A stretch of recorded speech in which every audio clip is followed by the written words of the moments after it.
I mean, everyone recognizes there's a problem here. It's just a matter of, can you figure out a way to get out of it? Yeah, dude, I mean, you got to be realistic, because I feel like Joe Witt is kind of like public enemy #1 for the Burgundy and Gold fans. And some of that's deserved, right? He's in charge of the defense. The defense has been really bad.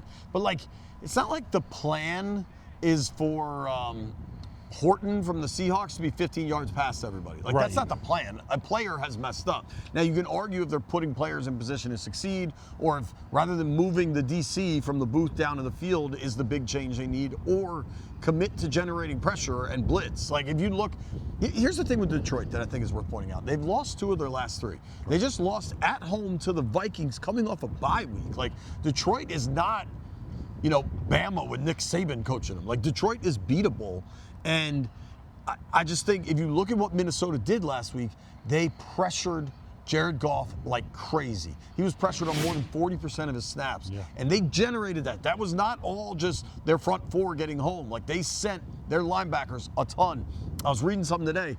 They used the cross dog specifically over and over and over and over again. And Brian Flores, the Vikings DC, has his own variations on that, but like, send pressure. Jared Goff is a really good quarterback. I think people aren't fair to Goff, but at the same time, he can't move. And I'm not talking about running like Jaden or Lamar. It's just working around the how pocket. Matt Stafford can work his way around the pocket, but he's not a runner. Goff can't really work around the pocket. Go get him.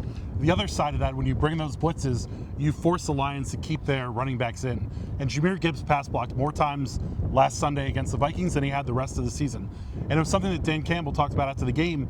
Hey, that's one of our dynamic players. We need him out in the flats. We need him out running routes. But when you bring that pressure and you force them to change, maybe you can slow up an offense that has a lot of really fast weapons.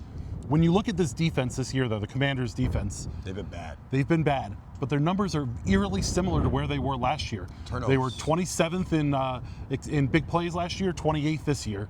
They're bottom 5 last in year yards. They were generating turnovers, and they weren't on the field as much. And the offense was getting those big plays, and so it didn't feel as backbreaking every time they gave up one.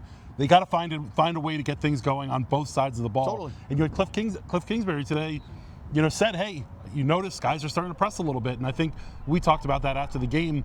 There's you got to play within the offense. You got to try and make plays, but you got to take what you got there. And if it gets you to 2nd and 7 instead of 2nd and 9, that's a difference. You got to take those 2 yards when you can. Totally. So and Bill took some ownership of that. Yep. I mean, DQ kind of called him out. He's like, we had a 2nd and short, that the play was there to get 1 or 2 yards, be a first down. He tried to push it outside, and all of a sudden it's a TFL. It's 3rd for 2, and we're punting. Like, you know what starts rallies in baseball? Singles. Like, everybody wants to hit the home run right now because they feel like they're so desperate, but just do the little things and maybe the big stuff comes as a result.